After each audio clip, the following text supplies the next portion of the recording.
notre film, en fait, c'est une rencontre avec Lena Sato, qui est une jeune japonaise, mais franco-japonaise, et qui nage depuis très longtemps avec les dauphins surtout, et les cétacés en général, les baleines également.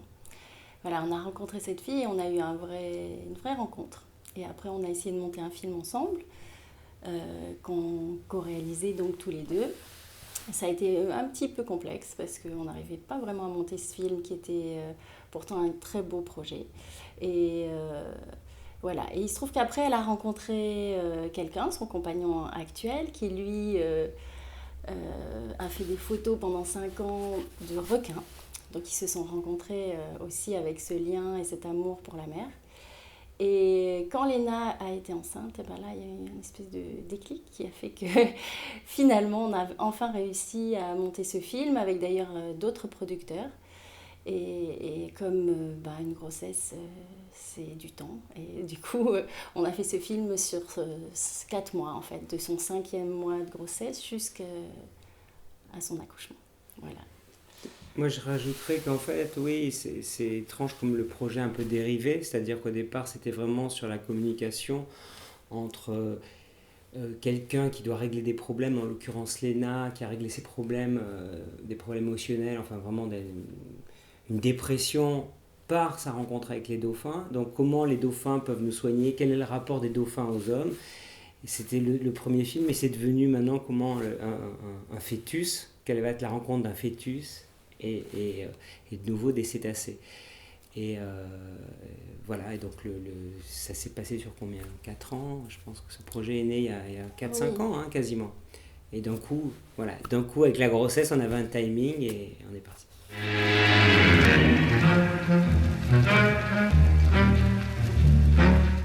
Alors, mon engagement personnel, c'est un peu difficile parce que comme on est co-réalisateur, mais bon, je vais parler de moi et peut-être un petit peu de nous. Moi, en fait, mon histoire par rapport à ça, c'est que j'ai dessiné un dauphin il y a quelques années. Et j'ai jamais vu de dauphin avant, j'avais jamais vu de dauphin. Et à partir du moment où j'ai dessiné ce dauphin, après j'ai dit à tout le monde, à mes amis, tout ça, il faut qu'on aille nager avec les dauphins, etc.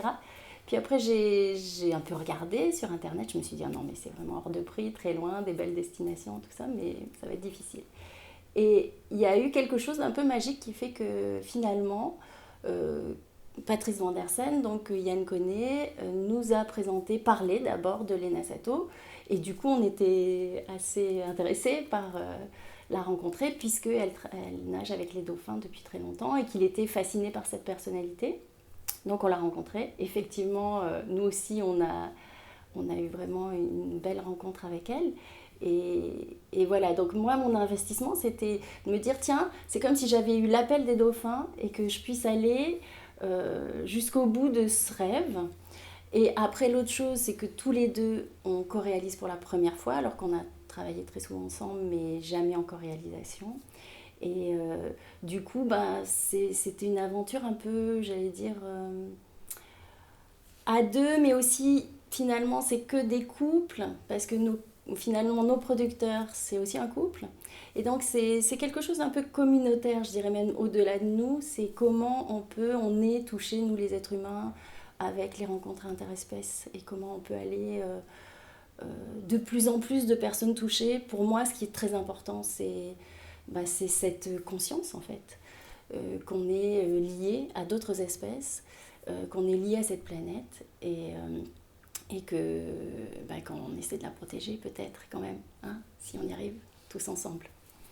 Voilà. Moi, mon engagement personnel, dès qu'on fait un film, il y a un engagement personnel, de toute façon. Donc, faire un film, c'est un engagement personnel. Voilà, sinon, sinon on fait du cinéma comme on ferait. Voilà, quelque chose voilà, si on s'engage, ça veut dire on va servir aussi un propos, on va filmer avec une forme de bienveillance et d'attention nos sujets. Et quand on fait un documentaire, on doit aller accepter de lâcher face au réel. Donc moi qui suis un réalisateur de fiction, hein, plutôt, même si j'ai fait des documentaires avant, ben, il va falloir lâcher par rapport à ce qui se passe. Mais ce premier lâchage, c'est assez... Lâcher, mais rester. Voilà, accepter ce qui se passe, accepter la force du réel pour ce film et accepter aussi le partage. C'est-à-dire qu'effectivement, comme Anne le disait, c'est un film de couple. Et donc, à partir du moment où on est réalisateur et qu'on, d'ailleurs, en général, voilà, moi, c'est la première fois que je co-réalise, donc on a l'habitude d'être seul sur certains choix. Alors, il faut accepter de lâcher, ce qui n'est pas facile,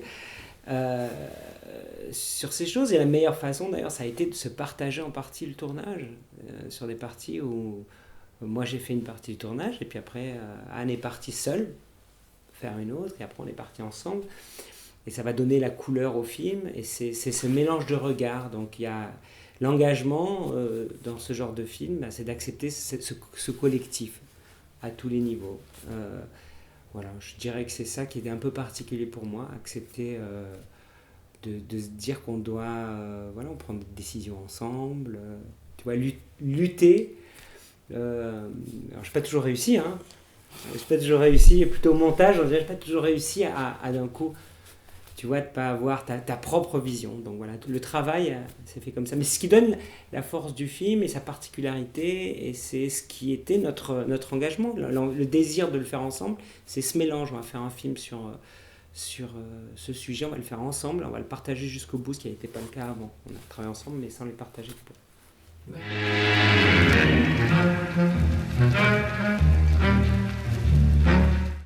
L'approche esthétique, il y a eu notre premier projet était un projet très construit, très préparé. On avait l'intention de faire un film où il y avait au début presque même de l'image de synthèse, des choses qui vont expliquer. Donc faire un film, un cinéma préparé, proche de la fiction, ça c'était le premier projet. Puis quand le projet a changé, la nature du projet de suivre un couple, à partir de ce moment-là, on a allégé complètement, c'est-à-dire qu'on a tourné nous-mêmes, ça c'était un des principes aussi pour le faire. Anne a cadré, tourné et fait le son seule quand elle était dans une partie du tournage aux Bahamas, tous les Bahamas. Moi j'ai fait la même chose à l'île Maurice, ce qui est un choix difficile dans le sens où quand tu es sur un bateau, que tu es seul avec ta caméra, ton son et tout, enfin tu sais, c'était pas évident, hein. Moi qui ai l'habitude d'avoir beaucoup de monde en général autour, donc là vraiment c'était un peu compliqué, mais c'était aussi un choix de proximité. Comme on connaissait maintenant depuis des années Jean-Marie et Elena, et que ce film se préparait, que c'est devenu des amis, la seule manière de garder cette intimité, c'est d'être seul, en fait, quasiment. Tu vois, donc on a fait la surface comme ça. Ça, c'était notre choix, donc et de filmer au mieux ce qui se présente, et chacun a sa manière. On ne s'est jamais parlé vraiment. Si, on s'est un petit peu parlé avant sur certaines séquences, de se dire qu'il faudrait ne pas oublier de faire ça, par exemple. Elle me le disait, on se parlait avant de partir ou en cours, tu vois, pour notre sensation générale, pour pouvoir utiliser des choses. Mais généralement, c'est très intuitif, c'est à hauteur d'homme, tu vois, c'est-à-dire c'est d'être prêt, on n'a pas tellement mis en scène, à part une séquence emblématique du film dont on va pas forcément, enfin on peut en parler, mais la séquence, des images qui sont liées à l'accouchement, au live, on savait, on avait l'idée qu'il fallait faire quelque chose, et donc on travaillait une forme de chutier pour ça. C'est plus toi qui l'as fait d'ailleurs, cette partie. Ouais, mais c'est la partie peut-être la plus créative, je dirais, dans un sens. Voilà, ouais. On savait qu'on allait avoir une partie créative. À un moment dans la frontière de la scène de l'accouchement, on allait partir. Et pour ce départ, on savait qu'au cours du reste du tournage, il fallait saisir des images qu'on utiliserait là. Voilà, ça c'est la seule chose qu'on s'était dit. Et c'est toi d'ailleurs qui as tourné la plupart, parce que tu as trouvé les lieux propices à ça, plus adaptés que... Et sinon, sur l'esthétique, tu parles. Après, on avait des plongeurs pour tourner avec nous le sous-marin. Et moi, l'esthétique d'un film, je sais pas, ce que je rajouterais pour terminer, l'esthétique d'un film, on la pense pas avant. Sur un doc, elle se fait. Et en cours de film, tu découvres ce que tu as fait. Voilà. Et en général, ça correspond à ce que tu aurais aimé faire. Pas forcément tout le temps. Tu vois, c'est pas tellement de préparation, quoi. De mon point de vue, c'est pas comme ça que je l'ai vécu en tout cas. Oui, dans les documentaires, ça on s'accorde assez bien là-dessus. On aime bien se laisser porter, je crois. Moi, j'ai aussi déjà fait un making-of où Yann travaillait et c'est vrai qu'on se laisse vraiment vivre avec nos caméras, puisqu'on en avait chacun une. Et ça, voilà, c'est notre manière de fonctionner. C'est fluide. Au tournage, c'était très fluide. Effectivement, l'esthétique, elle s'est plus posée au montage et après à la post-production. Au montage, c'était pas toujours facile parce qu'il y a effectivement des sensations là, différentes qu'on peut avoir. Yann peut-être plus sur la structure et moi plus sur l'énergie ou les couleurs ou des choses plus, je dirais, poétiques presque. Hein, on peut dire ça comme ça, même si tu sais faire aussi des choses poétiques, mais voilà. C'est pas. Et voilà. Par contre, alors où je trouve qu'il est vraiment très fort, et là, j'ai beaucoup appris, je dirais, en travaillant vraiment avec lui, c'est dans toute la partie son, parce que moi, l'image, on a un regard qui. Enfin, on n'est pas toujours d'accord, mais on a un regard tous les deux, je crois. Mais alors au son, là, il va tellement loin. Et puis même dans tout le rapport à la post-prod de la fin, tout ce qui est sonore, tous les petits liens, images, son, là vraiment... Et là, je trouve que dans ces films, et dans le nôtre aussi, j'ai vu comment le film, il prend une ampleur, vraiment dans les dernières semaines, là. Parce qu'il travaille à fond et que chaque fois il dit on pourrait pas avoir ça et on ralentirait bien ça et on referait un peu ça. Ce que dit Anne est vrai, mais ça vient, je pense, du fait que je suis un cinéaste, un réalisateur de fiction, et que Carrément. j'ai eu les moyens, en fiction, d'avoir l'espace et le temps pour percevoir l'importance d'un mix. Et ça, tout le monde le sait, l'importance de mix, mais l'importance des bruitages, par exemple. L'importance du sound design, la spatialisation de choses, et donc savoir qu'il nous faut, ou sur l'étalonnage, un certain type de machine, un certain travail pour ramener de la sensation. Et comme j'ai pu avoir ces moyens-là sur les films que j'ai faits, c'est vrai que j'essaie de me battre, parce c'est des petites productions, les documentaires, donc je demande à mes copains qui ont fait mes gros films, etc. Et on demande comme ça. Et avec la bonne volonté des équipes, c'est vrai que du coup, on monte... Alors par exemple, notre film, celui-là, n'a pas du tout de bruitage fait pour le film.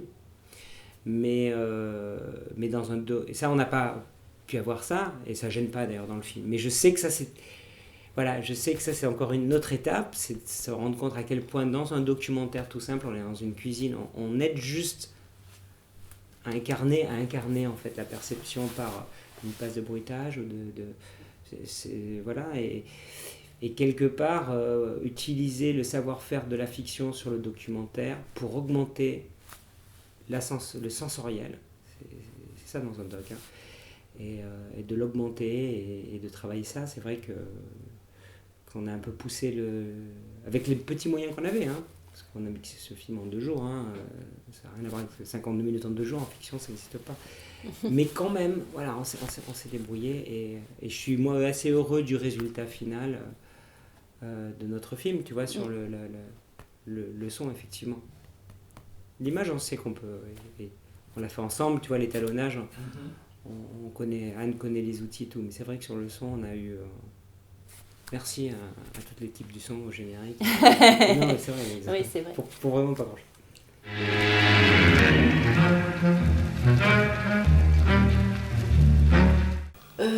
Oui, à la limite, c'est le message des dauphins selon Léna Sato, donc notre amie. Le message simple mais fort, je dirais, c'est va vers ce qui te met en joie.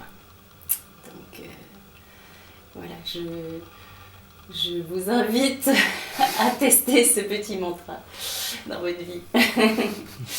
Moi, je dirais que on est là, tu captes un espace en fait où nous on va présenter notre film pour la première fois, hein. Mais même à nos potes, on ne l'a pas vu, même l'équipe l'a pas vu fini en projection. Donc c'est un moment très particulier, donc on est heureux d'être là dans ce festival à Lyon. Et l'autre chose, c'est les moteurs des films, c'est ce qu'ils transportent, tu vois. Et c'est vrai qu'on est heureux, et en tout cas moi je suis aussi assez fier du film parce que l'émotion qu'il véhicule, c'est nos personnages, mais leur aventure est quelque chose qui amène vraiment un bon pouce de bonne énergie. et quelque chose un peu, j'espère, pour celui qui le captera. Et donc voilà, on a travaillé. Voilà, le film maintenant il va vivre sa vie. Tu vois, c'est notre bébé à nous, il s'en va et c'est ce soir. On le lâche ce soir. Ok, voilà.